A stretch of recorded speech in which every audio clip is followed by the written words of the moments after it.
Hey, folks, welcome back to Rugby Ascendant. This is Chris in Central Pennsylvania with a preview of the third and final test match between the Springboks and Wales in South Africa for 2022. Well, coming off of an incredibly disappointing loss in Bloemfontein for Springbok faithful and a huge boost for Wales rugby, which has had a less than stellar season this year in the Six Nations. Well, wow, what do we say? Disappointment to say the least. Wales had not beaten South Africa since RFK Stadium back in 2018 in Rossi Erasmus's first test match.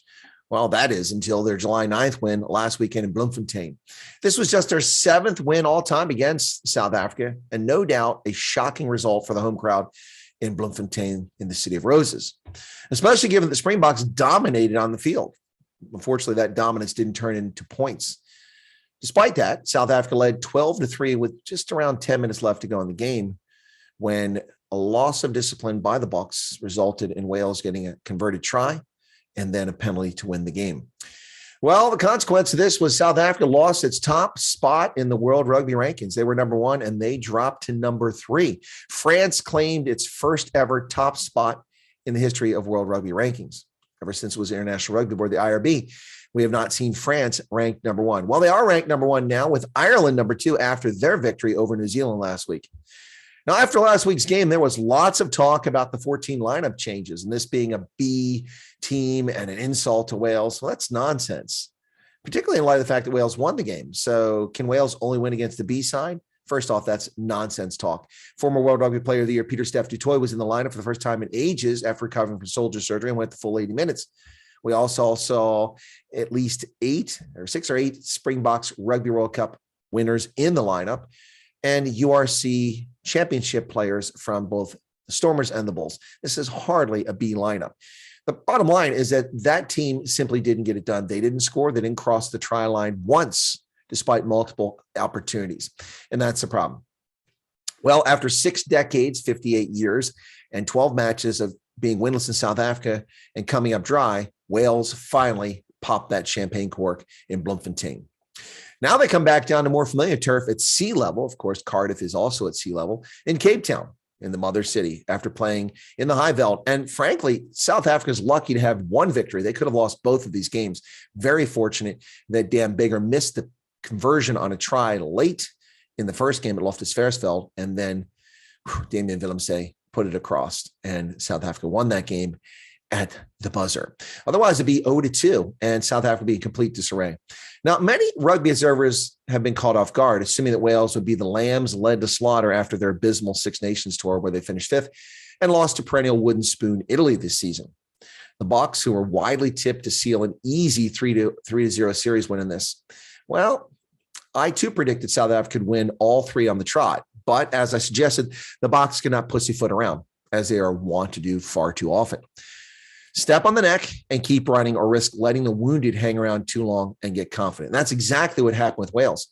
South Africa played abysmally for most of the game in Loftus and still managed to win the game.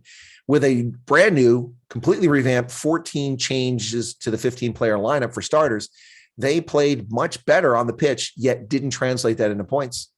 And they let Wales hang around, and Wales came back and stepped on their neck.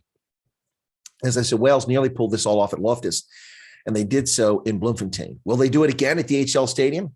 The short answer is no, not this time. Sorry, Wales. See, what's happened here is Jacques Nienaber and Rossi Erasmus have accomplished what they intended, to use this test series to, well, test players. Mission accomplished for now. They'll probably pull the same thing in the Rugby Championship, not worrying about winning a Rugby Championship, but worrying about getting a fit team to win the Rugby World Cup in France next year. Now, speaking of South Africa's most famous water boy, Rossi Erasmus remains suspended from all match day activities until September 30th, 2022. So we still got a few months to go. His absence is notable. Perhaps it's also a bit stabilizing. The media's focus has been on Nienaber for a change, not on Rossi Erasmus. Now, for this game, Eben Etzebeth earns his 100th cap for South Africa at 30 years of age, the youngest player in the professional era to reach the centurion mark. And Bongi Mbonambi earns his 50th cap. Now, there is one surprise in South Africa's starting 15 that has 11 changes from last week in Bloemfontein, and that's a scrum half. Jaden Hendrickson, very talented young scrum half, just has 3 caps, and he'll start over Faf de Klerk. And as I've argued with last week's lineup, I think this is more of testing players. This is putting Jaden Hendrickson in the crucible of the heat. If he fails, he'll be pulled early. But I suspect he'll do just fine, and he'll stay in the game till at least the 55th, 60th minute, and maybe Faf de Klerk come out just to keep him loose. But once again, this is testing players. Now, Wales is bolstered by the return of Captain Dan Biggar at fly half. Biggar was a question mark throughout this week following a shoulder injury that sent him to the bench in Bloemfontein. Gareth Anscombe came on in that game late and broke the faithful's hearts with a lights-out late-game performance and game-winning penalty conversion. Now, Wales will no doubt bring it and give it their all with the opportunity to make history in back-to-back weekends. Last weekend, they won their first ever game on South African soil after 58 years of trying and a century of playing South Africa. A win this weekend in Cape Town would give them their first ever series win in South Africa and would be disastrous for South African rugby. Absolutely disastrous. Well, folks, tune in. The game is Saturday, July 16th at 5:05 local time, Central Africa time, 4:05, 16:05 British Standard Time, and 15:05 Greenwich Mean Time. The referee will be Matthew Carley from England, and assistant referees will be last week's referee Angus Gardner from Australia and Nika Amashukele from Georgia. It's the same officiating team for all throughout the series. The television match official is Brett Cronin from Australia. And there you have it, folks. My prediction, Springboks come out strong with a mix of what are mostly the best players from the first week and second week, and they romp in this game at DHL to a sold-out stadium at Greenpoint. Springboks by 15. Oh, after their sluggish performance in the first 2 weeks, that's quite a bold statement. But that's what I'm going with, and that's what I'm sticking with. Springboks win the series 2-1, and then it's on to the Rugby Championship a few weeks down the road. What are your thoughts? Leave a comment behind. Be sure to become a subscriber if you're not one, and give us a like on the video if you don't mind. Thanks a lot for your patronage. Good luck, and go Boks. Boks.